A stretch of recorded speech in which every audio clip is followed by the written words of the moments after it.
Mahesh Gowda sir ಹೇಳ್ತಾ ಇದ್ರೆ ಆಗ್ಲಿ ಮಾತಾಡ್ತಾ ಇದ್ರೆ ಹೇಳಿ ಸರ್. ಸರ್ ಹಂಗಾಮಿ ಸಭಾಪತಿ ಅಂತ ಕರಿತೇವೆ ಸರ್.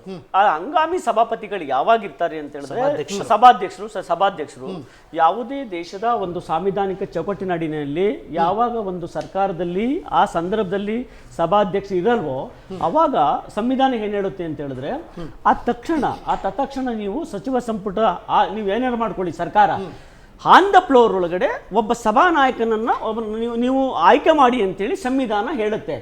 ಆಗ ಈ ರಾಜ್ಯದ ಒಂದು ಸಾಂವಿಧಾನಿಕ ಚೌಕಟ್ಟಿನ ಅಡಿಯಲ್ಲಿ ಯಾರು ಹಿರಿಯ ಸಚಿವರು ಶಾಸಕರಿರ್ತಾರೆ, ಹಿರಿಯ ಶಾಸಕ, ಆ ಹಿರಿಯ ಶಾಸಕರನ್ನ ಗುರುತಿಸಿ ಸಂವಿಧಾನ ಆನ್ ದ ಫ್ಲೋರ್ ಒಳಗಡೆ ಬರುವಂತ ಸಂದರ್ಭದಲ್ಲಿ ರಾಜ್ಯದ ಆ ಒಂದು ಫ್ಲೋರ್ಗೆ ಸಂಬಂಧಪಟ್ಟಂತಹ ಕಾರ್ಯದರ್ಶಿಗಳೇನಿರ್ತಾರೆ ಒಂದು ಲೆಟರ್ನ ಬರೀತಾರೆ.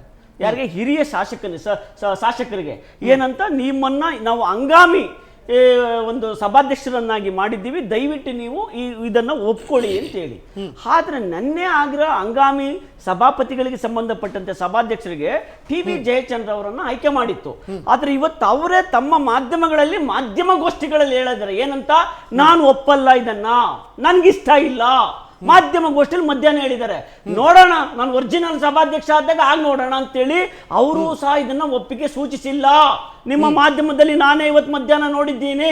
ಹಾಗಾದ್ರೆ ಇದು ಸಹ ಸಾಂವಿಧಾನಿಕವಾಗಿ ಅವಮಾನ ಮಾಡ್ದಂಗೆ. ಸಂವಿಧಾನವನ್ನ ಒಪ್ಕೊಳ್ಳಿಲ್ಲ ಅಂದ್ರೆ ಹಿರಿಯ ಸಚಿವರವರು, ಹಿರಿಯ ಶಾಸಕರು. ಆದ್ರೆ ಆನ್ ದ ಫ್ಲೋರ್ ಅಲ್ಲಿ ಹೇಗ್ ನಡೀತದೆ ಅಂತ ಹೇಳಿದ್ರೆ, ಆನ್ ದ ಫ್ಲೋರ್ ಅಲ್ಲಿ ಯಾವುದು ಬಹುಮತ ಇರುತ್ತೆ ಪಕ್ಷ, ಆ ಪಕ್ಷ ಇಬ್ಬರನ್ನ ಘೋಷಣೆ ಮಾಡುತ್ತೆ. ಆ ಘೋಷಣೆ ಮಾಡಿದಂತ ಸಂದರ್ಭದಲ್ಲಿ 10 ಜನ ಸಚಿವರುಗಳು ಅಥವಾ ಏನು ಶಾಸಕರು ಇರ್ತಾರೆ ಅನುಮೋದನೆ ಮಾಡಬೇಕು. 10 ಜನ ಅನುಮೋದನೆ ಆದ್ಮೇಲೆ ಅಲ್ಲಿ ಯಾರು ಬೇಕಾದ್ರೂ ಪಾರ್ಟಿಸಿಪೇಟ್ ಮಾಡಬಹುದು. ಸಭಾಪತಿ, ಅದು ಸಭಾಧ್ಯಕ್ಷರ ಹುದ್ದೆಗೆ ಅಥವಾ ಸಭಾಪತಿ ಹುದ್ದೆಗೆ. ಸಭಾಧ್ಯಕ್ಷರ ಹುದ್ದೆಗೆ ಪಾರ್ಟಿಸಿಪೇಟ್ ಮಾಡಾದ್ಮೇಲೆ ನಮ್ಮಲ್ಲಿ ಬಹುಮತ ಐತಲ್ವ ನಮ್ಮ ಪಕ್ಷದಲ್ಲಿ, ಆ ಬಹುಮತ ಇಲ್ಲದಿರುವಂತಹ ಪಕ್ಷದಲ್ಲಿ ಇವ್ರೇನು ಸಭಾಪತಿಯಾಗಿ ಆಯ್ಕೆ ಆಗ್ತಾರೆ ಅವರು ಪಕ್ಷದ ಪ್ರಾಥಮಿಕ ಸದಸ್ಯತ್ವಕ್ಕೆ ರಾಜೀನಾಮೆಯನ್ನು ಕೊಡಬೇಕು. ಯಾಕೆ ಅಂತ ಹೇಳಿದ್ರು ಪಕ್ಷಾತೀತ ವ್ಯಕ್ತಿ, ಧರ್ಮಾತೀತ ವ್ಯಕ್ತಿ, ಅವ್ರು equal to high court, supreme court judge. ನಾನು ನಿಮ್ಗೆ ಹೇಳ್ತಾ ಇಲ್ಲ,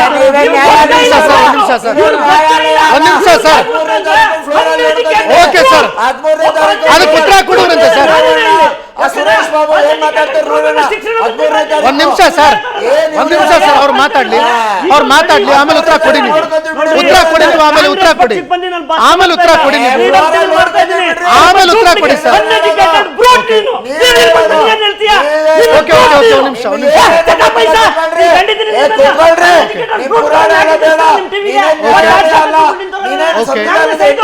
ಓಕೆ, ಒಂದ್ ನಿಮಿಷ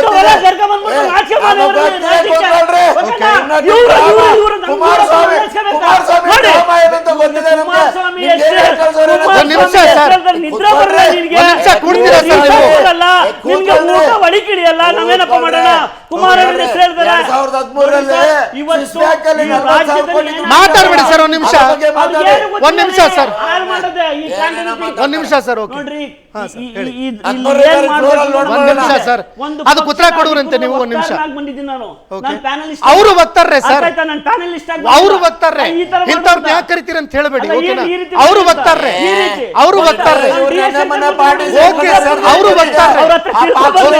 ಒಂದ್ ನಿಮಿಷ ಸರ್, ಮಾತಾಡ್ಬೇಡಿ, ದಯವಿಟ್ಟು ಮಾತಾಡ್ಬೇಡಿ. ಪೂರ್ಣವಾಗಿ ಇವತ್ತೇನು ನಾವು ಸರ್ಕಾರದ ಅಸ್ಥಿರತೆಗೆ ಸಂಬಂಧಪಟ್ಟಂತೆ, ಸರ್ಕಾರದ ಸಚಿವ ಸಂಪುಟಕ್ಕೆ ಸಂಬಂಧಪಟ್ಟಂತೆ ಕಾಂಗ್ರೆಸ್ನಲ್ಲಿರ್ತಕ್ಕಂಥ MLA-ಗಳು, ಕಾಂಗ್ರೆಸ್ನಲ್ಲಿರ್ತಕ್ಕಂಥ ಹಿರಿಯ ನಾಯಕರುಗಳು ಮತ್ತೆ ಬೆಳಿಗ್ಗೆ ಎದ್ರೆ ತಮ್ಮದೇ ಮಾಧ್ಯಮಗಳಲ್ಲಿ ಸೋಷಿಯಲ್ ಮೀಡಿಯಾದಲ್ಲಿ ನಾನು ನೋಡ್ರಿ ಎಲ್ಲಿ ರಾಜಭವನದಲ್ಲಿ ನಾನು ಒಬ್ಬ ಮಿನಿಸ್ಟರ್ ಆಗ್ತೀನಿ ಅಂತ ಪ್ರದೀಪ್ ಈಶ್ವರಲ್ಲಿ, ದಾವಣಗೆರೆಯ ಶಿವಗಂಗೆಯಲ್ಲಿ ಯಾರ್ಯಾರು DK ಶಿವಕುಮಾರ್ಗೆ ಡಿಕೆ ಅಂತ ಓಲ್ಪರಾಕ್ ಕೂಗಿದ್ರು, ಇಲ್ಲಿ ಓಲ್ಪರಾಕ್ ಅಂತ ದಾಸೇದಿರ್ ಕೂಗ್ತಾರಲ್ಲ ರೋಡಲ್ಲಿ, ಹಂಗೆ ಯಾವ ಬಾಲಕೃಷ್ಣ ಓಲ್ಪರಾಕ್ ಕೂಗಿದ್ರು ಇವ ಸಚಿವ, ಯಾವ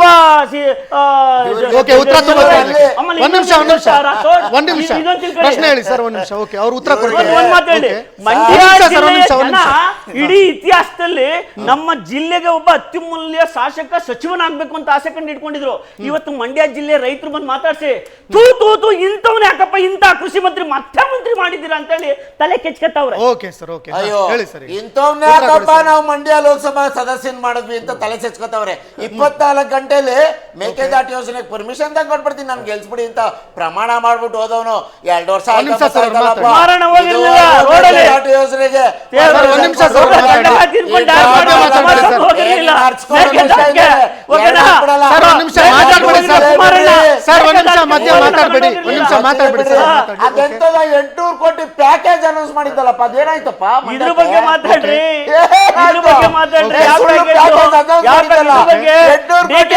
ಕುಮಾರಸ್ವಾಮಿ ಮಾತನಾಡುವಾಗ ಸರ್ ನಿಮ್ ಪ್ರಶ್ನೆಗೆ ಅವ್ರು ಉತ್ತರ ಕೊಡಿ ಸರ್. ಒಂದ್ ನಿಮಿಷ ಮಾತನಾಡುವಾಗ ಅವ್ರು ಕೇಳಿದ ಪ್ರಶ್ನೆಗೆ ಉತ್ತರ ಕೊಡಿ ಸರ್. ಮಂಡ್ಯ ಜಿಲ್ಲೆಯಲ್ಲಿ ಓಕೆ ಇವರಿಗೆ ತಾಕತ್ತಿದ್ರೆ 10-8 ಗೆಲ್ದಿದ್ರೆ ಅವಾಗ ತೋರಿಸ್ತಾ 5 ಲಕ್ಷ ಲೀಡರ್ ಗೆದ್ದಿರೋದು ಓಕೆ. ನಾವು. 7 ಲಕ್ಷ ಶಿವರಾಜ್ ಸರ್ ಒಂದ್ ನಿಮಿಷ, ಒಂದ್ ನಿಮಿಷ ಸರ್. ಮೌನವಾಗಿರಿ ಸರ್ ಒಂದ್ ನಿಮಿಷ. ಡ್ರಾಮ ಏನು ಶಿವರಾಜ್ ಸರ್ ಮಾತಾಡಿ. ನಾನು ಪೂರ್ತಿ ಮಾಡಿಲ್ಲ ಸರ್, ನಾನು ಏನೋ ಪ್ರಶ್ನೆ ಕೇಳಿದ್ರೆ ಅದನ್ನ ಹೇಳಿ. ಓಕೆ, ಹೇಳಿ ಸರ್. ಗೆದ್ದಿಲ್ಲ ಚಲುವರಾಯ ಸ್ವಾಮಿ. ನೇರ ಪ್ರಶ್ನೆ ಬನ್ನಿ ಸರ್. ಹೋಟೆಲ್ ಗೆದ್ದಿಲ್ಲ ಅದೇ ರವಿ ನಿಮ್ಗೆ ಗಂಗಾಧರ್ ನೇರ ಅವರು. ಮಾತಾಡ್ಬೇಡಿ ಸರ್. ನೀವೇ ಈಗ ಓಕೆ ನಡುವೆ ಮಾತಾಡ್ಬೇಡಿ. ಬೆಣೆ ಹೊಡೆಯುವಂತ ಬಾಲಕೃಷ್ಣ ಅವರು, ಚಲುವರಾಯ ಸ್ವಾಮಿ ಅವರು ಮಂತ್ರಿ ಆಗಿದ್ದಾರೆ ಅಂತಂದ್ರೆ ಇವ್ರಿಗೆ ಯಾಕೆ ಇಷ್ಟೊಂದು ಏನ್ ಹೇಳಿದ್ರು ಸರ್ ಅವರು? ಅಲ್ಲ ಇವ್ರಿಗೆ ಯಾಕೆ ಇವ್ರಿಗೆ ಅಷ್ಟೊಂದು ಕಷ್ಟ? ಅದೇ ಮಂಡ್ಯ ಭಾಷೆ, ಅದು ಮಂಡ್ಯ ಭಾಷೆ ಗೊತ್ತಿದೆ ನಮ್ಗೆ, ಇವ್ರ ಭಾಷೆ. ಭಾಷೆ ಒಂದ್ ಸ್ವಲ್ಪ ಬಳಕೆ ಮಾಡಿ ಸರ್. ಒಂದು ನಿಮಿಷ. ಚಲುವರಾಯ ಭಾಷೆ ಸರಿಯಾಗಿ ಬಳಕೆ ಮಾಡಿ ಸರ್. ಬಾಲಕೃಷ್ಣ ಅವ್ರನ್ನ ಮಂತ್ರಿ ಮಾಡಿದ್ರೆ ಇವ್ರಿಗೇನ್ ಕಷ್ಟ? ಯಾಕೆ ಇವ್ರು ಹಂಗ ಒದ್ದಾಡ್ತಾ ಇದ್ದಾರೆ? ಅರ್ಥ ಆಯ್ತಾ? ಇವಾಗ ನಾನು ಹೇಳಿದ ಪದದ ಅರ್ಥ ಆಯ್ತಾ? ಅಷ್ಟೇ ಹೇಳಿ ಸರ್. ಅದೇನು ಪ್ರಶ್ನೆ ಕೇಳಿದ್ರಿ? Okay sir. ಅದೇನ್ ಕೇಳಿ ಸರ್, ಅದೇನು ಪ್ರಶ್ನೆ ಕೇಳಿದ್ರಿ? ಅಲ್ಲ ಅಲ್ಲ ಅವ್ರು ಮಾತಾಡ್ತಾರೆ. ಅಲ್ಲ, ನನ್ನನ್ನು ಮಾತನಾಡಕ್ಕೆ ನೀವು ಪ್ರಶ್ನೆ ಕೇಳಿಲ್ಲ. ನಾನು ಕೇಳಿದ್ದು ಅವರಿಬ್ಬರನ್ನ ಮಂತ್ರಿ ಮಾಡಿದ್ರೆ ಇವ್ರಿಗೇನ್ ಕಷ್ಟ ಅಂತ ನಾನು ಕೇಳಿದೆ ಅಷ್ಟೇ. ಓಕೆ. ನಾನು ಪ್ರಶ್ನೆ ಕೇಳಕ್ ಬಂದ್ರಿ, ಓಕೆ. ಅದನ್ನ ವಿಷಯ ಮಾತನಾಡಿದೆ. ಓಕೆ ಓಕೆ ಆಯ್ತಾ? ಓಕೆ. ಅದೇ ಪದ ಬಳಕೆ ಸರಿಯಾಗಿ ಮಾಡಿ ಅಂತ ಹೇಳಿ ನೋಡಿ, ಅಷ್ಟೇ. ಮತ್ತೆ ನಾನ್ ಕಷ್ಟ ಏನು ನಿಮ್ಗೆ ಅಂತ ಕೇಳಿದ್ದೇನೆ. ಓಕೆ. ಹಾ ಓಕೆ ಸರ್ ಹೇಳಿ. ನೋಡಿ, ಈ ಕಿತ್ತಾಟದಿಂದ, ಈ ಜಗಳದಿಂದ ರಾಜ್ಯದ ಜನ ಬೇಸತ್ತು ಹೋಗಿದ್ದಾರೆ. ದೇಶದ ಜನನೇ ಬೇಸತ್ತು ಹೋಗಿದ್ದಾರೆ ಸರ್.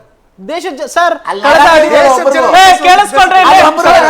ಯಾರ್ದೋ ಫೋಟೋ ಮೇಲೆ ಗೆದ್ದಿರೋ ಒಂದ್ ನಿಮಿಷ ಕೂಡಿ ಸರ್. ಯಾರ್ದೋ ಫೋಟೋ ಮೇಲೆ ಗೆದ್ದಿರೋ ಒಂದ್ ನಿಮಿಷ ಕೂಡಿ ಸರ್. ನಾನಿಲ್ಲಿ ಮಾತಾಡೋದಕ್ಕಿದ್ದೀನಿ ಸರ್. ನೀವು ಸುಮ್ಮನೆ ಇರಿ ಸರ್. ಕೂಡಿ ಸರ್ ಒಂದ್ ನಿಮಿಷ.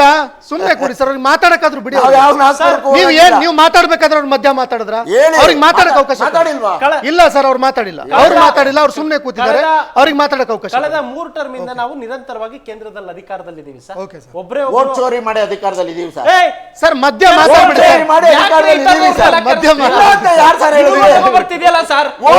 ನೀವು ವೋಟ್ ಚೋರಿ ಮಾಡಿ ಅಧಿಕಾರದಲ್ಲಿ ಇದೀವಿ ಸರ್. ಸರ್ ದಯವಿಟ್ಟು ನಾನು ನಿಮ್ಮ ಮೈಕ್ ಮ್ಯೂಟ್ ಮಾಡ್ಬೇಕಾಗಿದೆ. ದಯವಿಟ್ಟು ಸುಮ್ಮನೆ ಇರಿ ನೀವು ಸರ್. ಇವ್ರನ್ನ ಸರ್. ಅವ್ರು ಮೌನವಾಗಿದ್ರು ಸರ್. ಅವ್ರಿಗೆ ಮಾತಾಡಕ್ ಗೆದ್ದಿದ್ದೀವಿ ಸರ್. ಅವ್ರಿಗೆ ಸಮಯ ಅವಕಾಶ ಕೊಡಿ ಸರ್. ಹೇಳಿ ಸರ್.